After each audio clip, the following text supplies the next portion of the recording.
9/11. Person named Osama bin Laden. CIA is asleep. 21st century की सबसे बड़ी खबर, plane has crashed into the World Trade इस Center. एक दिन ने पूरी दुनिया के मुसलमानों की जिंदगी हमेशा के लिए बदल दी, जिसमें एक तरफ दुनिया की सबसे बड़ी सुपर पावर अमेरिका थी, Either you are with us or you are with the terrorists. और दूसरी तरफ एक आदमी, Saudi billionaire Osama bin Laden, admiration for what was then the world's most wanted terrorist, responsible for killing thousands. ये कोई पहली दफा नहीं था कि किसी ने अमेरिका के इन 2 टावर्स को गिराने की कोशिश की हो, क्योंकि ये ट्विन टावर्स उस वक्त दुनिया की सबसे लंबी बिल्डिंग्स में से एक थी। एंड विदाउट एनी डाउट ये बिल्डिंग्स दुनिया की सबसे मशहूर बिल्डिंग्स थी, क्योंकि इस बिल्डिंग के अंदर और आसपास ऑलमोस्ट 500 हॉलीवुड मूवीज बनाई गई थी। तो जो भी इन बिल्डिंग्स को गिराना चाहता था उसे अच्छी तरह पता था कि जब न्यूयॉर्क में वर्ल्ड ट्रेड सेंटर की ये बिल्डिंग्स गिरेंगी तो ये आने वाली दुनिया की सबसे बड़ी न्यूज होगी। जैसे अगर आज कोई बुर्जुल खलीफा को गिरा दे। आज से एग्जैक्टली 23 साल पहले दुनिया की सिचुएशन ये थी, सोवियत यूनियन टूट चुका था और चाइना की इतनी औकात नहीं थी उस जमाने में। तो अमेरिका दुनिया का one and only Wahid super power था जिसकी ताकत को चैलेंज करने वाला दुनिया में कोई भी नहीं था। लेकिन अचानक एक आम से दिन 11 सितंबर 2001 को 19 लोग अमेरिका के 4 बड़े जहाजों को हाईजैक करने के लिए अलग अलग एयरपोर्ट्स पहुंचे। अमेरिका की अब तक सारी रिपोर्ट्स देखकर यही लगता है कि ये 19 में से 19 लोग मुसलमान थे और इन सब का ताल्लुक सऊदी, इजिप्ट, लेबनान और यूएई से था। हर जहाज को हाईजैक करने के लिए 5 लोगों की टीम्स बनाई गई, जिसमें हर आदमी का अपना बहुत ही इंपॉर्टेंट रोल था और इस सब के लिए वो पिछले कई महीनों से ट्रेनिंग भी हासिल कर रहे थे। तो आखिर ये 4 जहाज अपने एयरपोर्ट से रवाना हुए और जैसे ही इन जहाजों ने टेक ऑफ किया, इन 19 लोगों ने प्लेन्स को हाईजैक करने का प्लान स्टार्ट कर दिया। और प्लान के मुताबिक सिर्फ 15 मिनट हवा में रहने के बाद पहले प्लेन में मौजूद 5 हाईजैकर्स खड़े हुए और कुछ छोटी छुरियों और बॉक्स कटर्स के साथ पूरे प्लेन को बहुत तेजी से हाईजैक कर लिया और जहाज के दोनों पायलट्स को मारकर अपना बंदा मोहम्मद अता को पायलट की सीट पर बिठाया और जहाज के सारे पैसेंजर्स को पिछली साइड पर धकेल दिया और उन सारों को क्लियरली बता दिया कि अब जहाज के दोनों पायलट्स मर चुके हैं, तो ये जहाज अब सिर्फ हमारा बंदा मोहम्मद अता ही लैंड करा सकता है। जिससे सारे पैसेंजर्स चुप करके खड़े हो गए, लेकिन हाईजैकर्स कभी इस प्लेन को लैंड करना चाहते ही नहीं थे। अब जब इस जहाज का नया पायलट मोहम्मद अता पैसेंजर्स को ये बातें समझा रहा था तो उसने गलती से जहाज के एक और बटन को भी दबा दिया, जिससे वो सीधा न्यूयॉर्क के एयरपोर्ट के टावर के साथ कनेक्ट हो गया और उसने कहा कि सब आराम से बैठ जाओ, हम इस जहाज को एयरपोर्ट की तरफ ही लेके जा रहे हैं। नाउ ये सुनकर न्यूयॉर्क के एयरपोर्ट में कंफ्यूजन फैल गई और उन्होंने जल्दी से एयरपोर्ट के रनवे से सारे जहाजों को हटाकर रनवे क्लियर कर दी और इस जहाज का इंतजार करने लगे। इसके बाद अगेन मोहम्मद अता गलती से दोबारा एयरपोर्ट के टावर के साथ कनेक्ट हुआ और उसने कहा,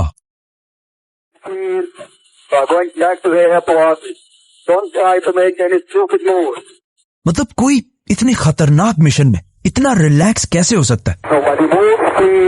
खैर, ये जहाज पहले बोस्टन से लॉस एंजलिस की तरफ जा रहा था, जो काफी लंबा सफर है। तो मोहम्मद अता ने इस जहाज को 100 डिग्रीज टर्न किया और न्यूयॉर्क की तरफ बढ़ने लगा। और जैसे ही वो न्यूयॉर्क की सिटी के करीब पहुंचा तो जहाज बहुत तेजी से अपनी हाइट से नीचे आने लगा और क्लियरली सबको ऐसा ही लग रहा था कि ये जहाज इसलिए नीचे आ रहा है ताकि ये न्यूयॉर्क के एयरपोर्ट पर लैंड कर सके।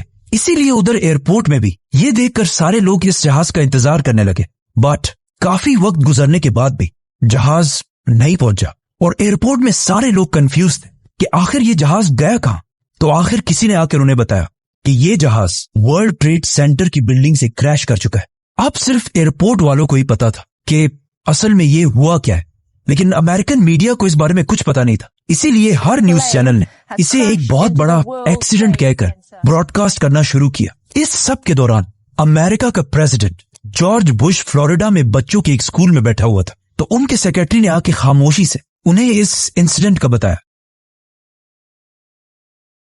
तो उनका भी फर्स्ट रिएक्शन यही था कि ये कोई एक्सीडेंट ही होगा। नाउ पहले जहाज को टेक ऑफ के सिर्फ 15 मिनट बाद हाईजैक किया गया था, लेकिन दूसरे जहाज को बिल्कुल पहले जहाज की तरह ही 30 मिनट बाद हाईजैक किया गया। और जहाजों को हाईजैक करने की ये टाइमिंग्स भी पहले से प्लान थी। मतलब जो भी इन हमलों के पीछे था वो चाहता था कि दूसरे जहाज को क्रैश होते हुए पूरी दुनिया देख सके। मरवान अल शेही, जिसकी उम्र सिर्फ 23 साल थी, अपने साथियों के साथ दूसरे प्लेन को भी हाईजैक करके पायलट की सीट पर बैठ गया और अगेन प्लेन को लॉस एंजलिस के बजाय न्यूयॉर्क की तरफ मोड़ दिया। अब जब पूरी दुनिया के न्यूज चैनल्स अपने नॉर्मल प्रोग्राम्स छोड़कर पहले जहाज के क्रैश को दिखा रहे थे और इसे एक बहुत बड़ा एक्सीडेंट कह रहे थे, उसी टाइम पूरी दुनिया के सामने दूसरा जहाज फुल स्पीड आकर वर्ल्ड ट्रेड सेंटर के दूसरे टावर से टकरा गया, जिसे देखकर पहले तो लोग थोड़ा कंफ्यूज हुए, लेकिन फिर आहिस्ता आहिस्ता सबको समझ आ गई कि ये सब कोई एक्सीडेंट नहीं बल्कि हमला था। और अगेन अमेरिकन प्रेसिडेंट के सेक्रेटरी ने आके उनके कान में दोबारा ये बात बताई और कहा, mister president, America is under attack. इसके बाद American army full high alert हुई और मुल्क के सारे जहाजों को लैंड करने का हुक्म दिया। लेकिन अभी भी 2 जहाज ऐसे थे जिन्हें ये लोग हाईजैक कर चुके थे और किसी को पता नहीं था कि इन दोनों जहाजों का अगला टारगेट कौन सा होने वाला है। थर्ड जहाज को, जिसे एक सऊदी सिटीजन हानी हंजोर उड़ा रहा था, उसने जहाज न्यूयॉर्क की तरफ टर्न करने के बजाय उसे अमेरिका के कैपिटल वॉशिंगटन की तरफ टर्न किया और जैसे ही वो वॉशिंगटन के करीब पहुंचा, वो अपने जहाज को बहुत ही नीचे ले आया और जहाज की स्पीड फुल बढ़ा दी और ये जहाज बहुत तेजी से दुनिया की सबसे इंपॉर्टेंट बिल्डिंग्स में से एक पेंटागन की तरफ बढ़ रहा था और दुनिया की नंबर 1 इंटेलिजेंस एजेंसी CIA का हेडक्वार्टर। इस जहाज के पेंटागन पर क्रैश होने के बाद पूरी दुनिया वर्ल्ड ट्रेड सेंटर को छोड़कर पेंटागन की क्लिप्स दिखाने लगा, लेकिन अभी भी एक जहाज मिसिंग था। जब यूएस आर्मी ने इस जहाज की डायरेक्शन चेक की तो उन्होंने देखा कि ये जहाज भी वॉशिंगटन की तरफ ही बढ़ रहा है और हो सकता है ये अमेरिका की पार्लियामेंट कैपिटल को टारगेट करे। तो मजबूरन इस जहाज को गिराने के लिए अमेरिका के वाइस प्रेसिडेंट के ऑर्डर्स पर 2 फाइटर जेट्स फुल स्पीड रवाना किए गए और इन जेट्स को यह ऑर्डर दिया गया था कि इस जहाज को हर हाल में गिराना लाजमी है, चाहे सारे पैसेंजर्स मर भी जाएं। 3 जहाज तो बिल्कुल प्लान के मुताबिक अपने टारगेट्स तक पहुंच चुके थे, लेकिन चौथा जहाज, जिसे जैद जर्राह चला रहा था, अपने टारगेट कैपिटल तक कभी पहुंच ही नहीं सका, क्योंकि जब यह जहाज हाईजैक किया गया था तब तक वर्ल्ड ट्रेड सेंटर पर हमला हो चुका था। जैद जर्राह ने दोबारा सारे पैसेंजर्स को उसी तरह बता दिया कि सब आराम से बैठ जाओ, हम एयरपोर्ट की तरफ ही जा रहे हैं। लेकिन जब पैसेंजर्स में से एक ने जहाज के फोन से अपनी बीवी से राब्ता किया तो उसकी बीवी ने उसे बताया कि ये हाईजैकर्स झूठ बोल रहे हैं और ये एयरपोर्ट नहीं जा रहे, बल्कि ये एक सुसाइड मिशन है। इस बंदे ने जाके बाकी पैसेंजर्स को भी समझाया कि देखो, मरना तो वैसे भी है, लेकिन इससे पहले कि ये हाईजैकर्स इस प्लेन को किसी बिल्डिंग पर क्रैश करें, हम सब खुद ही इस जहाज को गिरा देते हैं। जिस पर इन सारे पैसेंजर्स ने मिलकर हाईजैकर्स पर हमला कर दिया, जिसे देखकर जैद जर्राह ने प्लेन को ऊपर नीचे और साइड टू साइड हिलाना शुरू किया। लेकिन बहुत कोशिश करने के बाद भी पैसेंजर्स आखिर जहाज के कॉकपिट के दरवाजे तक पहुंच गए और वो जैसे ही जहाज के दरवाजे को तोड़ने वाले थे तो इस जहाज के पायलट जैद जर्राह ने जहाज की स्पीड फुल बढ़ा दी और इसका मुंह जमीन की तरफ किया और इस तरह ये चौथा और आखिरी जहाज तबाह हो गया। अब पूरी दुनिया के न्यूज चैनल्स अगेन चौथे जहाज को दिखाने लगे तो अचानक सिर्फ 1 घंटे बाद न्यूयॉर्क के वर्ल्ड ट्रेड सेंटर का साउथ टावर कोलैप्स कर गया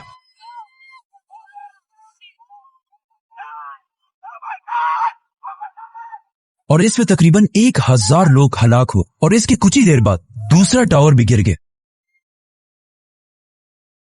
और उसमें भी 1600 लोग हलाक हुए। ओवरऑल 9/11 के इन 4 हमलों में 3000 लोग मारे गए, जिनमें से 200 लोग तो सिर्फ ऐसे थे जिन्होंने इन बिल्डिंग में लगी आग की वजह से वर्ल्ड ट्रेड सेंटर के टॉप फ्लोर से छलांग लगाकर मरे थे। लेकिन इन हमलों के कुछ ही दिन बाद मोहम्मद अता, जो इस सारे प्लान का लीडर था, उसके वालिद का एक इंटरव्यू सामने आया जिसमें उसने ये सब मानने से इनकार कर दिया और सारा मलबा इजराइल की इंटेलिजेंस एजेंसी मोसाद पर डाल दिया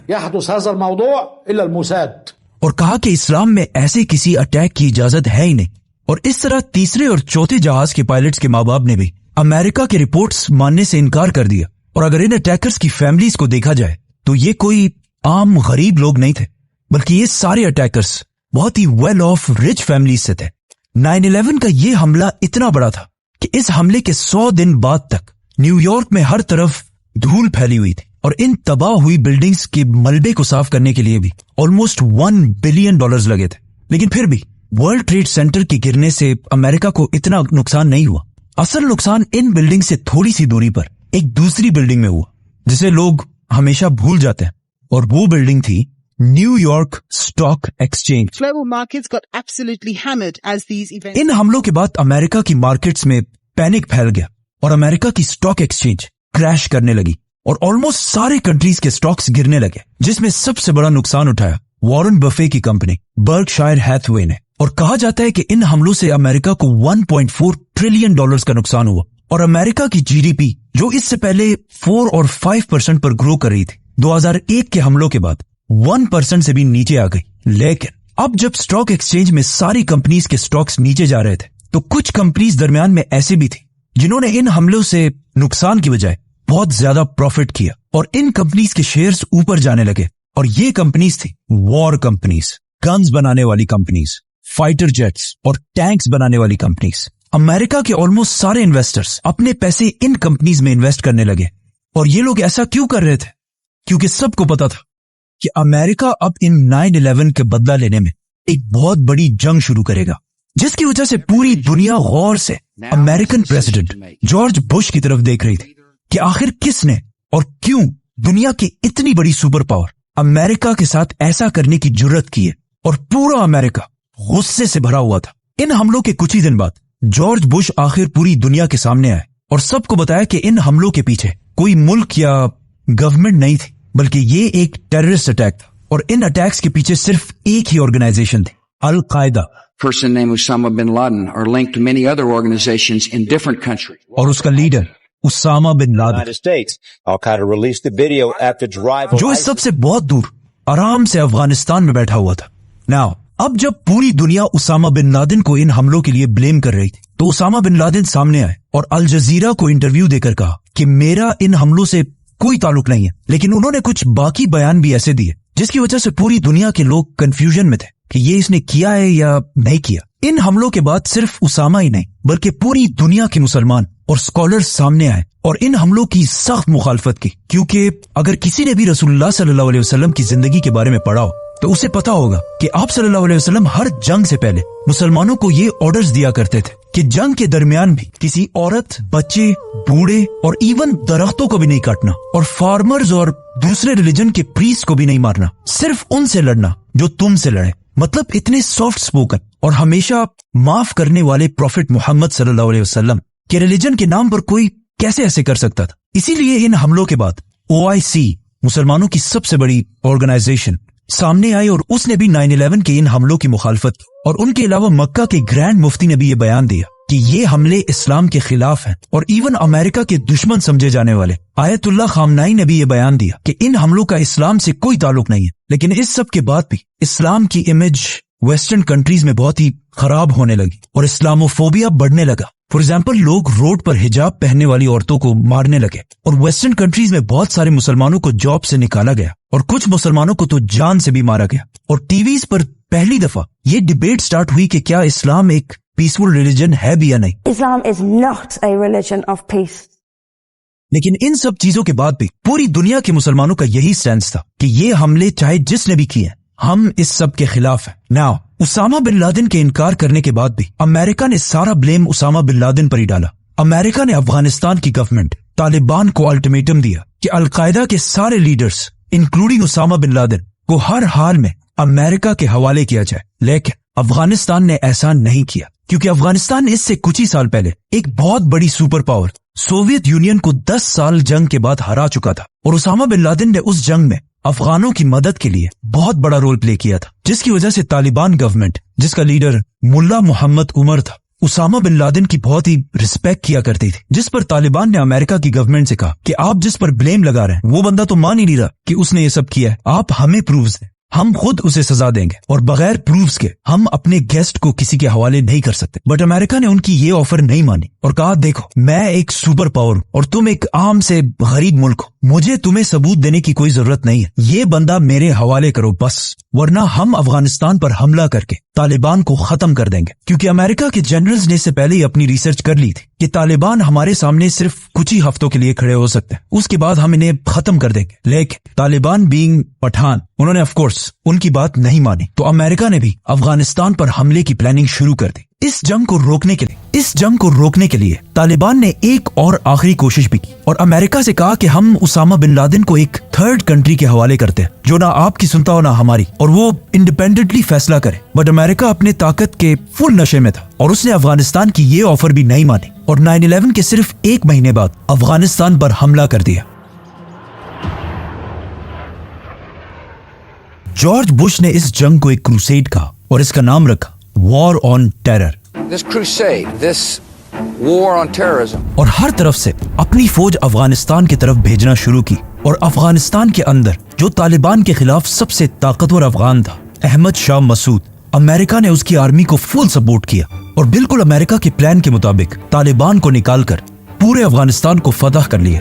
लेकिन ये सब करने के दरमियान अमेरिका के रास्ते में एक बहुत बड़ा हर्डल था, मीडिया और स्पेशली अल जजीरा, क्योंकि पूरी दुनिया का मीडिया अब तक सिर्फ अमेरिका की साइड ही दिखा रहा था, लेकिन अल जजीरा वाहिद चैनल था जो दोनों साइड्स को दिखा रहा था, अमेरिकन साइड और अफगान साइड। अल जजीरा ने अपने टीवी पर ऐसे वाकयात भी दिखाए जिसमें अमेरिकन जेट सिर्फ तालिबान को नहीं बल्कि सिविलियंस को भी टारगेट कर रहे थे, जिसे अब तक बाकी सारे चैनल्स BBC, CNN वगैरह नहीं दिखा रहे थे। तो इस पर अमेरिका की फौज को बहुत गुस्सा आया और उन्होंने अफगानिस्तान पर हमले के सिर्फ 4 हफ्ते बाद काबुल में अल जजीरा के हेडक्वार्टर को अपने एक जहाज से उड़ा दिया ताकि अल जजीरा वहां रिपोर्टिंग ना कर सके और इवन इनके एक कैमरामैन को दुनिया के सबसे खतरनाक प्रिजन ग्वांतनामो बे भेजा ताकि इन सब चीजों से अल जजीरा का मुंह बंद हो सके।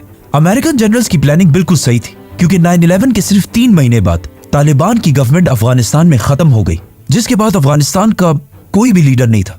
इसीलिए अमेरिका ने अफगानिस्तान के एक नए लीडर की तलाश शुरू कर दी और जर्मनी की सिटी बॉन में एक बहुत बड़ी कॉन्फ्रेंस कराई जिसमें उन्होंने कुछ अफगान लीडर्स को भी बुलाया और इन सब को बिठाकर जर्मनी से अफगानिस्तान के लिए एक नया लीडर चूज किए, हामिद करजई, जो बिल्कुल तालिबान के ऑपोजिट था। Unfortunately, that didn't happen.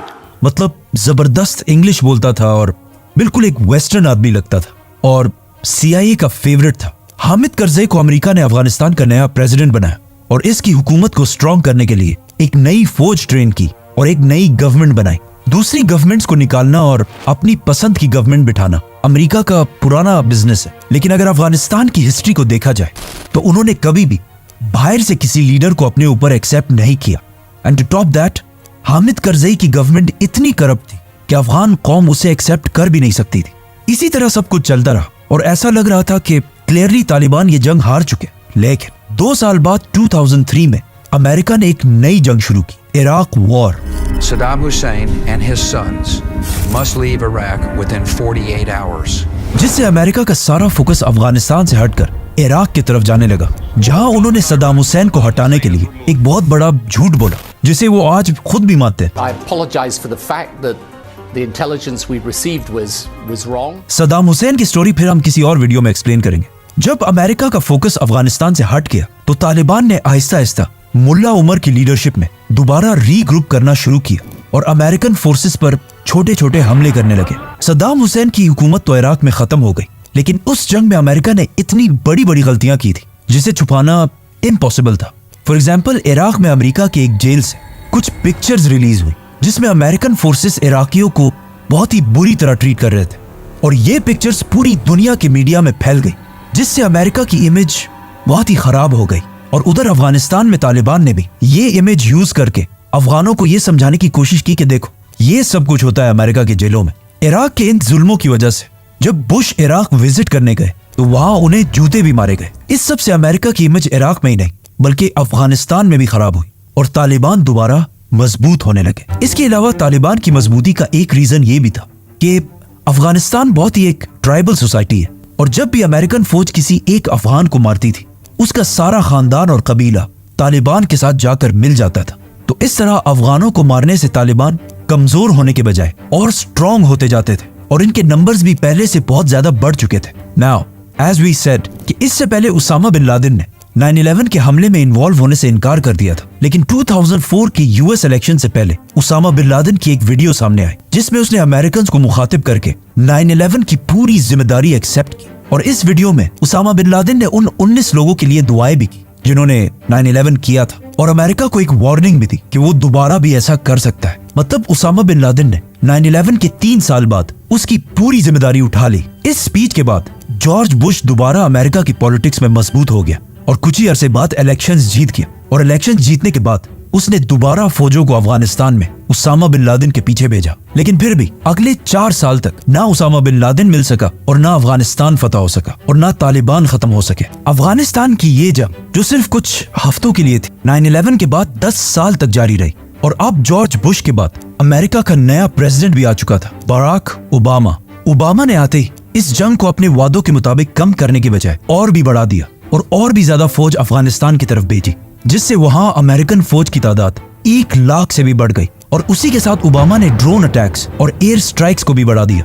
और उसी की हुकूमत में आखिर 9/11 के 10 साल बाद 2011 में अमेरिका को आखिर एक टारगेट मिला उसामा बिन लादेन के बारे में, जो अफगानिस्तान में नहीं बल्कि पाकिस्तान में छुपा हुआ था। अब इस वाकये के 2 वर्जन, एक तो अमेरिका और पाकिस्तान का वर्जन और दूसरा कुछ सीनियर जर्नलिस्ट का वर्जन। उसामा बिन लादेन अपने 3 बीवियों, बच्चों और ग्रैंड चिल्ड्रन के साथ पिछले कई साल से पाकिस्तान की सिटी एबटाबाद में रह रहा था, जहां अमेरिका ने खुद ही ऑपरेशन करके उसे ढूंढा और फिर उसे मार दिया, जिसका पाकिस्तान की आर्मी और गवर्नमेंट को बिल्कुल भी पता नहीं था। लेकिन कुछ सीनियर जर्नलिस्ट जैसे कि सीमोर हर्ष के मुताबिक अमेरिका ने उसामा बिन लादेन को पकड़ने के लिए $25 मिलियन रखी थी। इसीलिए पाकिस्तान आर्मी के एक रिटायर्ड कर्नल इकबाल सईद खान ने इन पैसों के लिए उसामा बिन लादेन की लोकेशन अमेरिका के CIA तक पहुंचाई।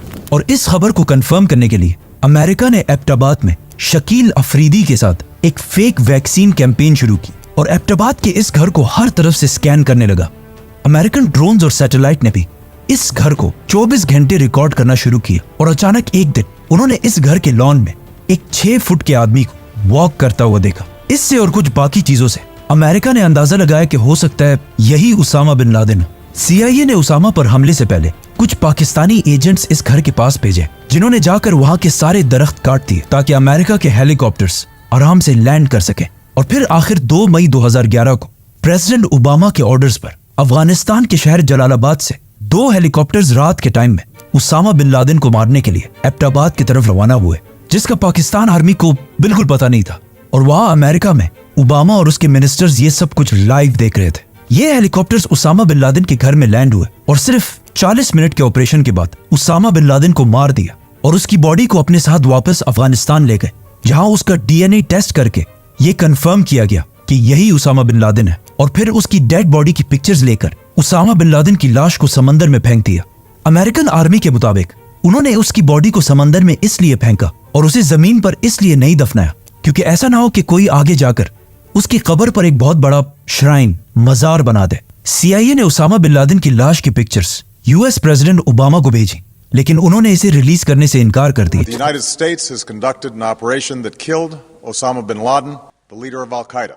पाकिस्तान में बहुत सारे लोग आज भी ऐसे हैं जो उसामा बिन लादेन के एबटाबाद में होने को नहीं मानते और कहते हैं ये बहुत बड़ी एक कोई गेम या साजिश है। लेकिन ये बिल्कुल गलत है, क्योंकि एबटाबाद के इस ऑपरेशन के कुछ ही दिनों बाद अल-कायदा ने अपने सीक्रेट वेबसाइट्स पर उसामा बिन लादेन की डेथ को एक्सेप्ट किया और कहा कि हम इसका बदला जरूर लेंगे, जिसके बाद तालिबान ने भी उसकी डेथ को एक्सेप्ट किया। और इवन उसामा बिन लादेन के अपने बेटे हमजा बिन लादेन ने भी इस बात को सही कहा। तो जब अमेरिका और अल-कायदा दोनों इस बात को मान रहे तो पाकिस्तानियों को क्या मसला है? नाउ उसामा बिन लादेन के 5 बीवियों से उनके 11 बेटे थे और उसका बड़ा बेटा अब्दुल्ला बिन लादेन आज भी सऊदी अरब के सिटी जद्दा में खामोशी से अपना बिजनेस चला रहा है, लेकिन उसकी हर मूवमेंट को सऊदी गवर्नमेंट बहुत केयरफुली नोट करती है। उसामा बिन लादेन का दूसरा बेटा उमर बिन लादेन, जो पब्लिकली अपने बाप और उसके मिशन को गलत कहता है, और उसने अपने बाप उसामा बिन लादेन के खिलाफ एक किताब भी लिखी है। उसामा बिन लादेन का तीसरा बेटा साद बिन लादेन, जो एक जमाने में अपने बाप का राइट हैंड हुआ करता था, और उसामा उसे अपने बाद अल-कायदा का नया लीडर भी बनाना चाहता था। लेकिन उसके इस बेटे साद बिन लादेन को उसामा बिन लादेन से पहले ही 2009 में मार दिया गया। उसामा बिन लादेन का एक ही ऐसा बेटा था, उसका चौथा बेटा हमजा बिन लादेन, जो उसके बाद अल-कायदा के लीडर्स में से था। और उसामा बिन लादेन के मौत के बाद वो बार बार अल-कायदा की तरफ से पब्लिक स्टेटमेंट्स भी दिया करता था लेकिन इसे भी 2018 और 19 के दरमियान अफगानिस्तान में मार दिया गया। उसामा बिन लादेन की जो फैमिली एबटाबाद में बच गई थी, वो पहले तो 1-2 साल पाकिस्तान की कैद में रहे, जिसके बाद उन्हें वापस अपने कंट्रीज में भेज दिया गया और आज वो सारे खामोशी से सऊदी और यमन में अपनी जिंदगियां गुजार रहे हैं, लेकिन किसी को नहीं पता कि उनकी एग्जैक्ट लोकेशन क्या है। उसामा बिन लादेन की वफात के बाद उनके घर से बहुत सारे पर्सनल डॉक्यूमेंट्स भी मिले, जिनमें उनकी कुछ रिकॉर्डिंग्स और उनके बच्चों के लिए कुछ वीडियो गेम्स भी शामिल थी। इन डॉक्यूमेंट्स को देखकर यह भी लगता है कि उसामा बिन लादेन को पहले से पता था कि एक दिन उसे इसी तरह अचानक मारा जाएगा। इसीलिए इन डॉक्यूमेंट्स में से एक में उनकी आखिरी वसीयत भी मिलती है, जिसमें वो लिखते हैं कि मेरे पास अभी भी $40 मिलियन पड़े हैं और मेरे बाद इन $40 मिलियन से सिर्फ थोड़ा सा मेरी फैमिली को दिया जाए और बाकी सब अल-कायदा को दिया जाए। नाउ अब जब उसामा बिन लादेन को मार दिया गया था और अमेरिका जिस काम के लिए अफगानिस्तान आया था वो पूरा हो चुका था, तो चाहिए तो ये था कि वो अफगानिस्तान को छोड़कर वापस चला जाए, पर उन्होंने ऐसा नहीं किया और अगले 10 साल तक अफगानिस्तान में बैठे रहे।